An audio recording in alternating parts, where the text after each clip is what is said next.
menjadikan Jokowi menjadi media darling. Sehingga saya diminta majalah Gatra waktu itu menulis Jokowi dalam gestur kepemimpinan. Yang membuat Pak Jokowi besar itu adalah teman-teman media. Kalau Kang Deddy bisa merangkul semua teman media, bisa saja dia muncul menjadi media darling, lalu membesar. Bu Leli.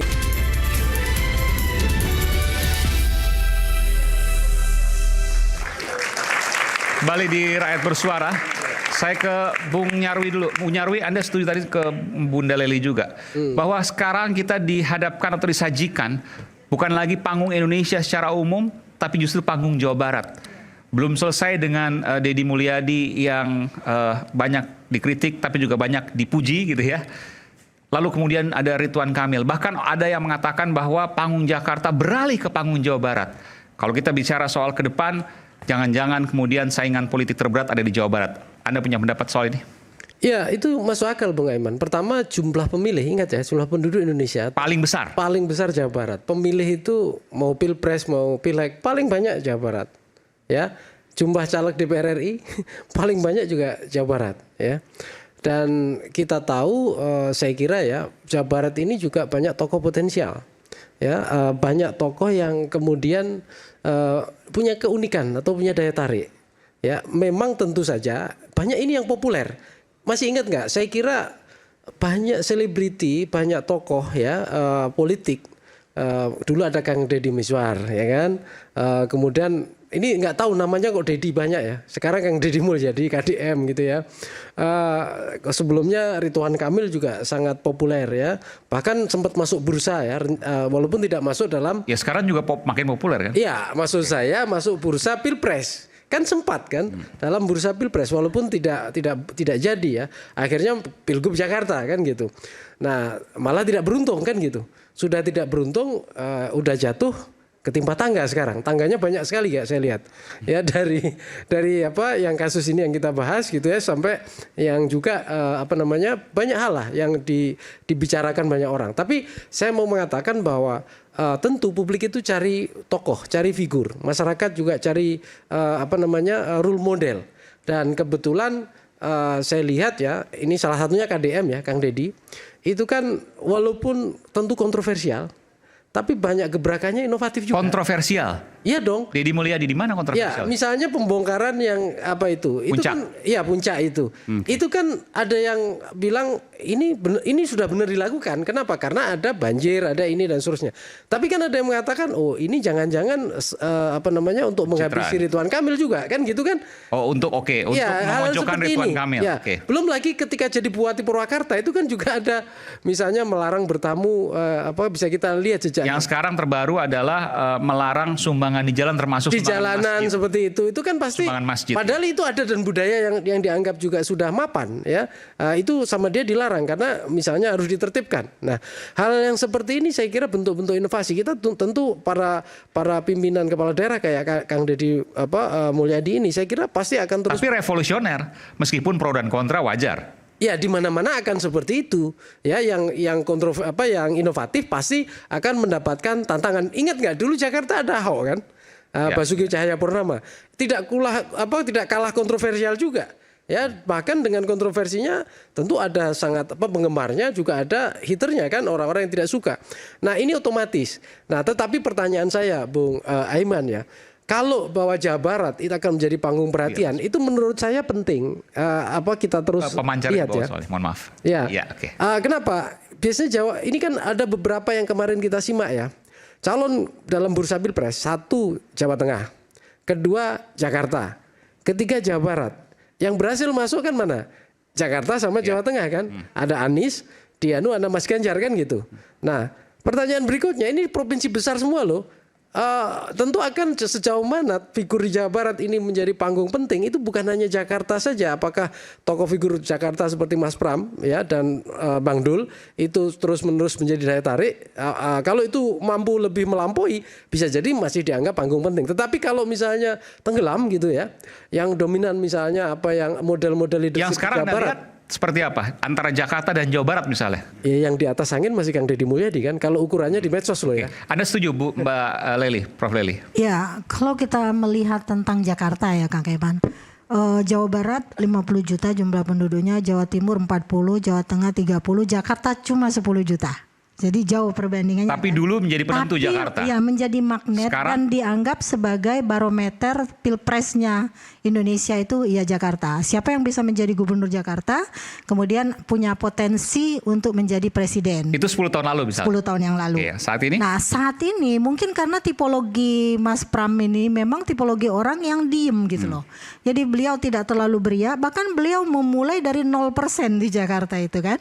Kita antara waktu itu kita mengawal terus di semua stasiun TV kejar-kejaran elektabilitasnya Mas Pram. Jadi ketika dalam hitungan 3 bulan masih 7 dengan Ridwan Kamil hitungannya tinggal cuma 7%, naik 11%, terus merangkak naik. Itulah yang saya bilang tadi, tipologi pemilih Indonesia itu bahkan tidak ada di kamus ilmu politik dan ilmu komunikasi politik. Jadi mereka terus memantau perkembangan itu. Nah, seandainya sekarang misalnya perhatian pada Jawa Barat, karena memang pemimpin itu kan bukan sesuatu yang statis. Karena itu dalam ilmu komunikasi, terutama komunikasi politik, tidak pernah kita boleh menempatkan audien itu sebagai komunikan. Karena komunikan itu adalah orang yang tidak kreatif, tidak inovatif, tidak produktif. Jadi mbalelo lah istilahnya. Objek bukan. Kalau orang ngomong, ngangap mulutnya gitu kan. Nah sekarang kan semuanya sudah menjadi komunikator politik. Nah ketika Kang Deddy misalnya membuat suatu inovasi, itu kan menunjukkan kekasan gaya kepemimpinan dia. Yang kita sudah tahu sejak dia di Purwakarta agak meledak-ledak. Saya belum tahu sama Om Zen ya. Itu sudah melihat tipologi yang berbeda. Nah, berbeda dari RK juga. Lalu kemudian di tengah keberhasilan dia meraih suara pemilih menjadi gubernur Jawa Barat, sebelumnya kita sempat berdebat di banyak media juga.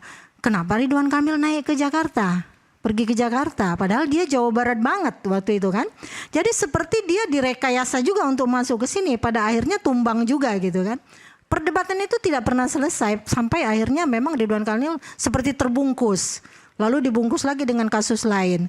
Kalau dulu 2014 kita masih ingat Pak Jokowi menseleksi menteri-menterinya dengan melibatkan KPK, ada lampu hijau, lampu kuning, lampu merah. Nah, bayangan saya di pemerintahan yang kemarin berlangsungnya Pilpres kemarin itu sudah ada orang-orang yang sebenarnya ada lampu hijau, lampu kuning, lampu merah. Tapi ada yang dilindungi, ada yang tidak dilindungi. Apakah ini bagian dari skenario itu? Nanti politik ke depan akan menjawabnya. Tapi kalau Jawa Barat dilihat, ada nggak Pak Mio misalnya?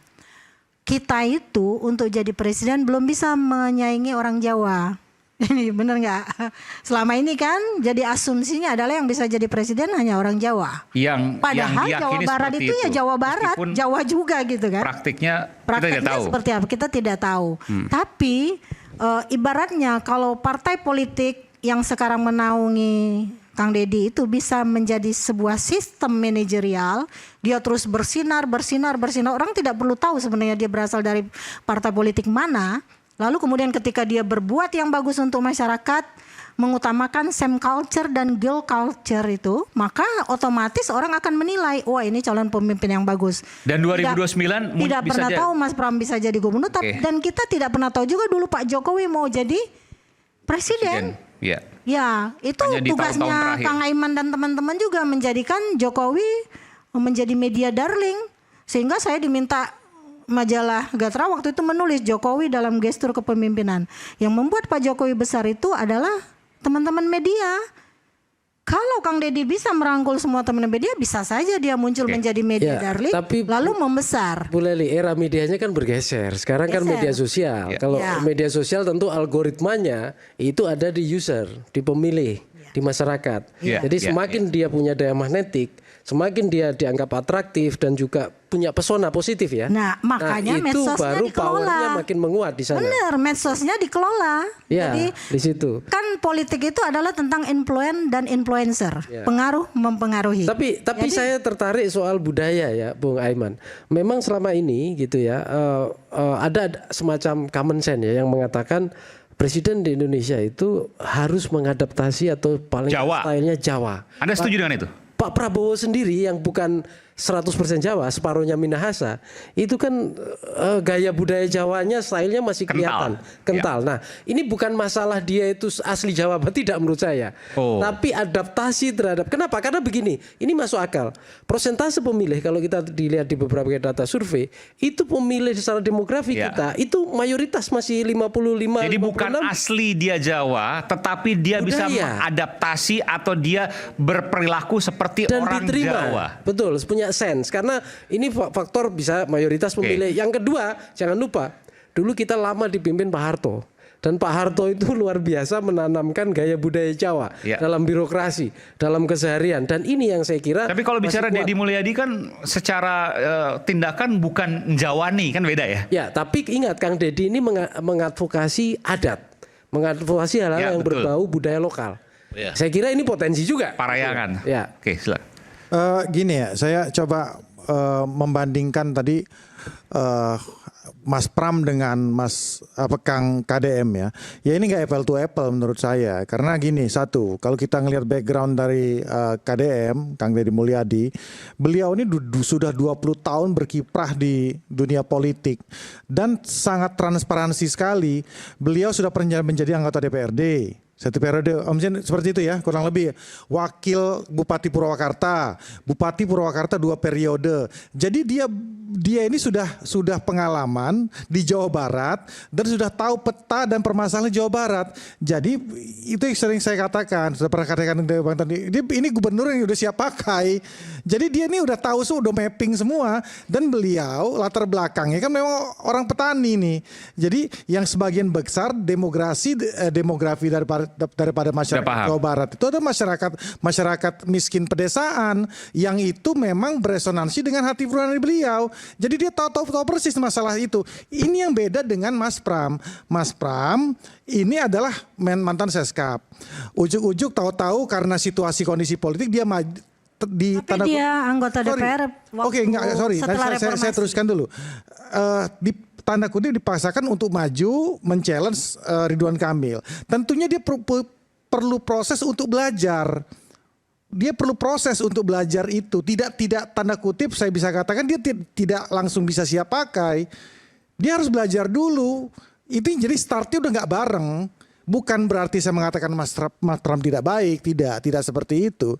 Tapi memang startnya udah beda. Yang satu orang udah siap pakai, yang satu masih mau belajar. Meskipun harus dibedakan juga karena karakter antara Deddy Mulyadi dengan Pramono Anung berbeda jauh. Yang kedua juga masalah variabel karakter tadi, bahwa kita sekarang ini Mas KDM ya, Deddy Mulyadi ini kan orang yang peka terhadap zaman. Nah, kita harus tahu bahwa ketika peka terhadap zaman, transparansi itu bukan transparansi di atas kertas. Pertanyaannya 2029, Anda dari Gerindra juga, apakah punya peluang untuk maju atau tidak? Kita akan balik saat lagi.